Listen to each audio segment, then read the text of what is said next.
அன்புள்ள ஆண்டவரே, மீண்டும் உம்முடைய பரிசுத்த நாமத்தின் பலத்தோடு இந்த வெள்ளிக்கிழமையின் காலையின் ஆசீர்வாதத்தை காண்பதற்கு எங்கள் கண்களுக்கு நீர் கிருபை கொடுத்த தயவிற்காக உம்மை துதிக்கிறோம்.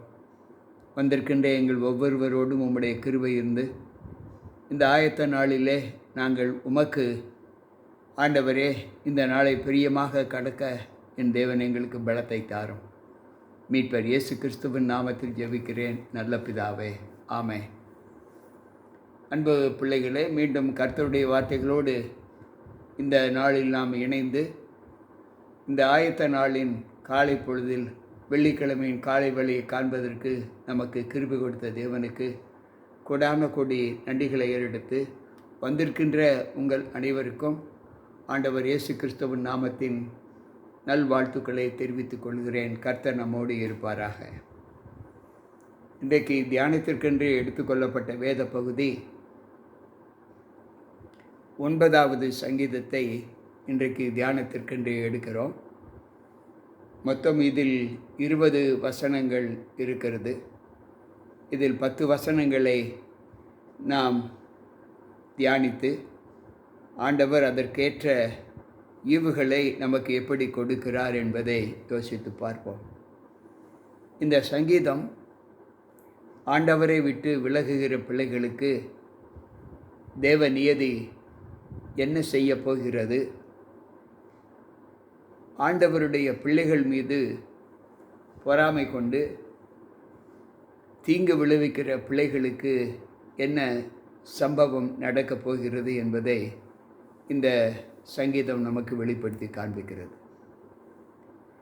அந்த சங்கீதம் துவக்கும்போது, கர்த்தாவே, என் முழு இருதயத்தோடு உம்மை துதிப்பேன், உம்முடைய அதிசயங்களை எல்லாம் விவரிப்பேன் என்று 9வது சங்கீதம் 1வது வசனம் சொல்லுகிறது. என் முழு இருதயத்தோடு உம்மை துதிப்பேன், உம்முடைய அதிசயங்களை விவரித்து சொல்லுவேன் என்று சொல்லுகிறார்.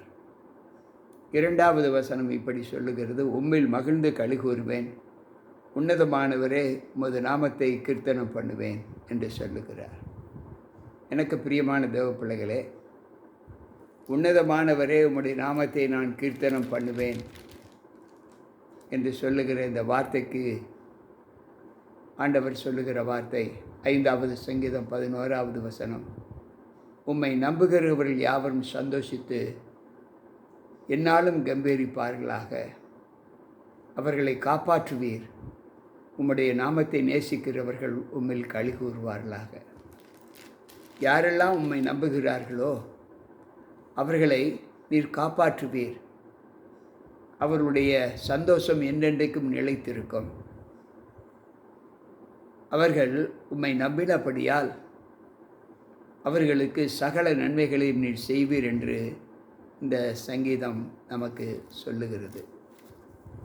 92வது சங்கீதத்தை நாம் வாசிப்போம் என்றால் அங்கு 11வது வசனம் இப்படி சொல்லுகிற வார்த்தை என்ன என்றால், அவர் சொல்லுகிறார், என் சத்துருக்களுக்கு நேரிடுவதை என் கண் காணும், எனக்கு விரோதமாக எழும்புகிற துன்மார்க்கருக்கு நேரிடுவதை என் காது கேட்கும். எனக்கு யாரெல்லாம் விரோதமாக செயல்படுகிறார்களோ அவர்களுக்கு நடப்பதை என் காது கேட்கும். என் சத்துருக்கள், எனக்கு எதிரானவர்கள் எனக்கு செய்கிற காரியங்களிலே அவர்களுடைய அழிவை என் கண்கள் காணும் என்று அந்த வார்த்தை சொல்லுகிறது. அன்பு பிள்ளைகளே, இதில் தேவகோபம் ஒருவருக்கு ஒரு விரோதமாக செயல்படும்போது அவர்கள் மீது எப்படி எடுபடுகிறது என்பதை நாம் உணர வேண்டும். இதிலிருந்து நாம் கற்றுக்கொள்ளக்கூடிய காரியம் என்னவென்றால், எந்த நிலையிலும் நம்முடைய சத்துருக்களுக்கு கூட நாம் தீங்கான செய்கைகளை செய்ய நினைக்கவே கூடாது என்று ஆண்டவர் சொல்லுகிறார். 9வது சங்கீதம் 3வது வசனம் இப்படி சொல்லுகிறது, என் சத்துருக்கள் பின்னாக திரும்பும்போது உமது சமூகத்தில் அவர்கள் இடருன்று அழிந்து போவார்கள்.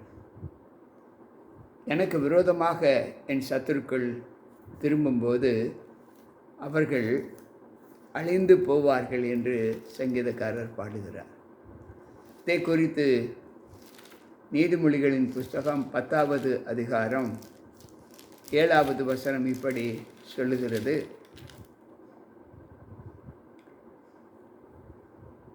நீதிமானுடைய பேர் புகழ்பெற்று விளங்கும், துன்மார்க்கருடைய பெயரோ அழிந்து போகும் என்று சொல்லுகிறார்.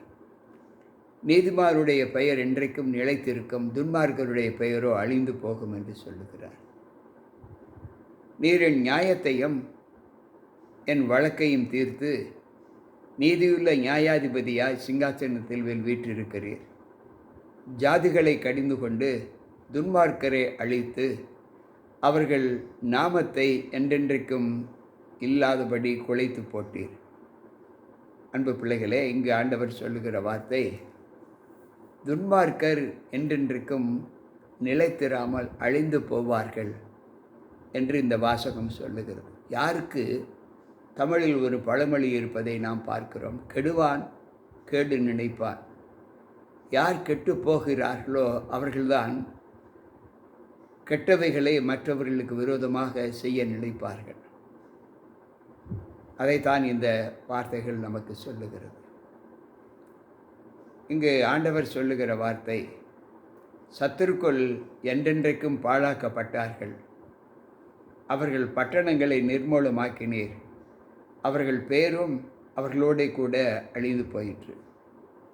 சத்துருக்கள் என்றென்றைக்கும் பாழாக்கப்பட்டார்கள். அவர்கள் பட்டணங்கள் நிர்மூலமாக்கினீர். அவர்கள் பேரும் அவர்களோட கூட அழிந்து போயிற்று என்று சொல்லுகிறார். அன்பு பிள்ளைகளே, 34வது சங்கீதம் 16வது வசனத்தை நாம் வாசிப்போம் என்றால், அங்கு ஆண்டவர் நமக்கு கற்றுக் கொடுக்கிற பாடம்,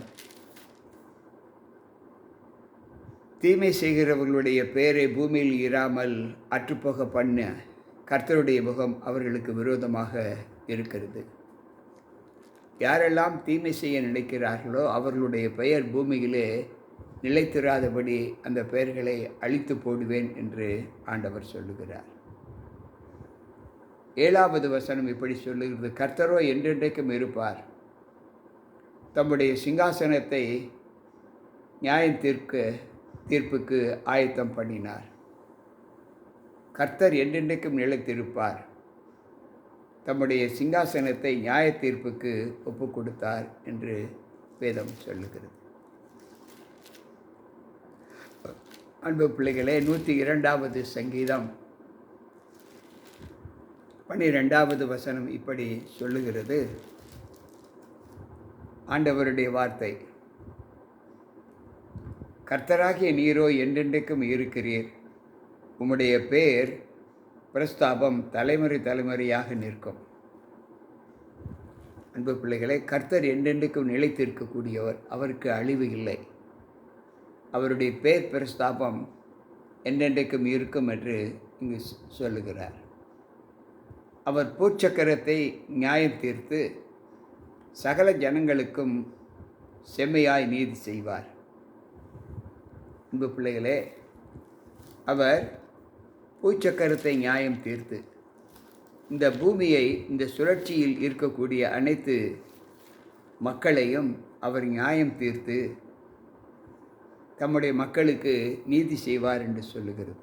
96வது சங்கீதம் 13வது வசனம் சொல்லுகிறது, அவர் வருகிறார், அவர் பூமியை நியாயம் தீர்க்க வருகிறார். அவர் பூலோகத்தை நீதியோடும் ஜனங்களை சத்தியத்தோடும் நியாயம் தீர்ப்பார் என்று சொல்லப்பட்டிருக்கிறது. அதே போல் 98வது சங்கீதம் 9வது வசனம் சொல்லுகிறது, அவர் பூமியை நியாயம் தீர்க்க வருகிறார், பூலோகத்தை நீதியோடும் ஜனங்களை நிதானத்தோடும் நியாயம் தீர்ப்பார். அன்பு பிள்ளைகளே, அவருடைய வருகையின் சூழ்நிலை அவருடைய பிள்ளைகளை எப்படி அவர் ரட்சிப்பின் அனுபவத்திற்குள்ளாய் கொண்டு போய் விடுகிறார் என்பதை இந்த வார்த்தை நமக்கு கற்றுக் கொடுக்கிறது. சிறுமைப்பட்டவனுக்கு கர்த்தர் அடைக்கலமானவர், நெருக்கப்படுகிற காலங்களில் அவரே தஞ்சமானவர். சிறுமைப்படுகிற பிள்ளைகளுக்கு கர்த்தர் அடைக்கலமானவர், நெருக்கப்படுகிற காலங்களிலே அவரே அவர்களுக்கு தஞ்சமானவர் என்று சொல்லப்பட்டிருக்கிறது. 32வது சங்கீதம் 7வது வசனத்தை வாசித்தால், நீர் எனக்கு மறைவிடமாய் இருக்கிறீர், என்னை நீர் இக்கட்டுக்கு விலக்கி காத்து இரட்சணிய பாடல்கள் என்னை சூழ்ந்து கொள்ளும்படி செய்வீர். துன்பப்படுத்துகிற பிள்ளைகளால், சத்துருக்களால் நான் துன்பப்படுத்தப்படும்போது உம்முடைய கரங்கள் என்னை தேற்றி என்னை நித்திய அழிவிலிருந்து என்னை மீட்டுக்கொள்ளும். நீர் எனக்கு சகாயம் செய்கிற தேவன் என்று தாவீது பாடுகிறார். 46வது சங்கீதம் 1வது வசனத்தை வாசித்தால், தேவன் எனக்கு அடைக்கலமும் பலனும் ஆபத்து காலத்தில் எனக்கு அனுகூலமான துணையுமாய் இருக்கிறார் என்று சங்கீதக்காரர் பாடுகிறார். அன்பு பிள்ளைகளை, இன்றைக்கு நம்முடைய வாழ்க்கையில் நாம் கற்றுக்கொள்ளக்கூடிய சம்பவங்கள் என்ன? 9வது சங்கீதம் 10வது வசனம் சொல்லுகிறது, கர்த்தாவே, உம்மை தேடுகிறவர்களே நீர் கைவிடுகிறது இல்லை, ஆதலால் உமது நாமத்தை அறிந்தவர்கள் உம்மை நம்பியிருப்பார்கள் என்று சொல்லுகிறார். உம்மை தேடுகிற எல்லாருக்கும் நீர் நன்மை செய்கிறவர். நீர் அவர்களை ஒரு நாளும் விட்டு விலக மாட்டீர் என்று சொல்லுகிறார். இன்றைக்கு நம்முடைய வாழ்க்கையில் நாம் தேவனை தேடுகிற அனுபவத்தை எப்படி பெற்றிருக்கிறோம்?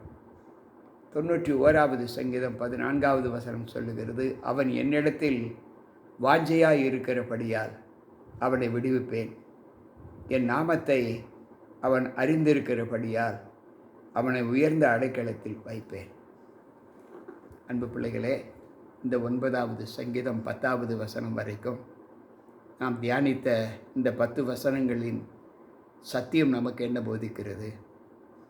யார் ஒருவருக்கு விரோதமாக காரியம் செய்ய நினைக்கிறார்களோ அல்லது செய்ய எத்தனைப்படுகிறார்களோ அவர்களுக்கு தேவ கோபம் கண்டிப்பாக இருக்கும். எந்த சூழ்நிலையிலும் நாம் பிறனுக்கு விரோதமாக பேச்சுக்களை பேசவோ,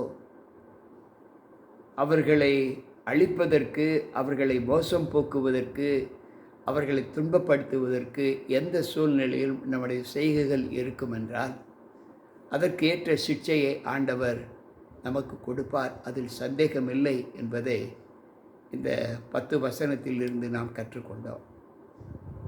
அப்படி நாம் யாரையாவது துன்பப்படுத்தினால் அவர்களை ஆண்டவர் காப்பாற்றுவார். அவருடைய கோபக்கரம் நம்ம மீது திரும்பும் என்று வேதம் சொல்லுகிறது. எனவே இந்த காலை வேளையில் நாம் கற்றுக்கொள்ளக்கூடிய சத்தியம் என்னவென்றால், எந்த நிலையிலும் எனக்கு பிரியமான தேவ பிள்ளைகளே, நம்முடைய சக மனிதருக்கோ, உறவினர்களுக்கோ, மற்றவர்களுக்கோ எந்த நிலையிலும் நம்மை நம்பி அண்டை வீட்டில் வாழ்ந்து கொண்டிருக்கிற பிள்ளைகளுக்கு கூட நாம் எந்த நிலையிலும் தீங்கான எண்ணங்களை நம்முடைய இருதயத்தில் அவர்களை குறித்து உருவாக்கக்கூடாது. நன்மை செய்வதை மட்டும் நாம் செய்து தேவனுக்கு ஒரு உண்மை உத்தவமாய் நடக்கிற ஒரு அனுபவத்தை நாம் காண்பிக்க வேண்டும். நன்மை செய்தால் மேன்மை இல்லையோ, நன்மை செய்யாதிருந்தால் பாவம் வாசல் படியில் படுத்திருக்கும் என்று தான் ஆண்டவர் நமக்கு கற்றுக் கொடுக்கிறார். இன்றைக்கு நம்முடைய சூழ்நிலை, இன்னார் செய்தாருக்கு நாம் தீமை செய்கிற ஒரு பழக்கத்தை இன்றைக்கு மனுமக்கள் பெற்றிருப்பதை நாம் பார்க்கிறோம். பழிக்கு பழி வாங்குதல். ஆண்டவர் சொல்லுகிறார், கோபத்தை நெகிழ்ந்து உக்கரகத்தை விட்டுவிடு, பழி வாங்குதல் எனக்குரியது, நானே பதில் செய்வேன் என்று சொல்லுகிறார். இன்றைக்கு நம்முடைய வாழ்க்கையில் அந்த எண்ணங்கள் நம்மை விட்டு முற்றிலும் அகற்றப்பட வேண்டுமென்றால், கேட்டுக்கொண்டிருக்கிற அல்லது கேட்கப் போகிற நீங்கள் அந்த எண்ணங்களை தவிர்த்து தேவ சமூகத்தில் ஜெபிப்பதற்கு ஒப்பு கொடுக்கிறீர்களா? ஜெபிக்கிறேன். அன்பு ஆண்டவரே, உம்முடைய வார்த்தைகளை கேட்ட எங்களுக்குள் உம்முடைய மேலான நம்பிக்கையின் வாக்குத்தத்தங்கள் எங்களோடு இருந்து, தீமை செய்கிறவர்கள் அழிந்து போவார்கள் என்று சொன்ன அந்த எச்சரிப்பின் சத்தத்திலிருந்து நாங்கள் எங்களை விலக்கி ஒருவேளை எங்களுக்கு விரோதமாக செயல்பட்ட பிள்ளைகளை குறித்து அவர்களுக்கு பதிலுக்கு பதில் செய்யக்கூடிய எண்ணங்கள் எங்களுடைய இருதயத்தில் உருவாகாதபடி, எங்களுடைய சிந்தையில் சிந்திக்காதபடி எங்களை காத்துக்கொள்ளும். துன்மார்க்கருடைய கைக்கு நாங்கள் விலக்கப்பட்டவர்கள் ஆண்டவரே. உம்முடைய கரத்தின் ஆசீர்வாதத்தினால் உம்மால் ஆசீர்வதிக்கப்பட்ட பிள்ளைகளாகவே எங்களை உம்முடைய கரத்தில் உருவாக்கும். பதிலுக்கு பதில் செய்வதிலே நாங்கள் எந்த நிலையிலும் முன் உரிமை கொடுக்காதபடி எங்களை காத்து பலப்படுத்தும். ஆண்டவர் வரும்போது எந்த குற்றத்திற்கும் நாங்கள் ஆண்டவரே எங்களை வீணாக்கி விடாதபடி உம்முடைய சமூகத்தில் நீர் எப்படி எங்களை காத்து வருகிறீரோ அதை போல நாங்களும் காக்கப்பட்ட பிள்ளைகளாய் எங்களை உம்முடைய சமூகத்தில் ஒப்புக் கொடுக்க எங்களை ஏற்றுக்கொள்ளும். மீட்பர் இயேசு கிறிஸ்துவின் நாமத்தில் ஜெபிக்கிறேன் நல்ல பிதாவே, ஆமென். அன்பு பிள்ளைகளே, இந்த நாளில் கேட்ட சத்தியங்கள் நம்முடைய வாழ்க்கையில் மிகுந்த அனுகூலத்தை நமக்கு கொடுக்கும். கர்த்தரோடு இசைந்திருப்போம். இந்த நாளை அவருக்கென்று செலவழிப்போம். கர்த்தர் நம்மோடு இருப்பாராக. மீண்டும் நாளை சந்திப்போம். உங்கள் போதகர் ஜி.கே. ராபர்ட். ஆமென்.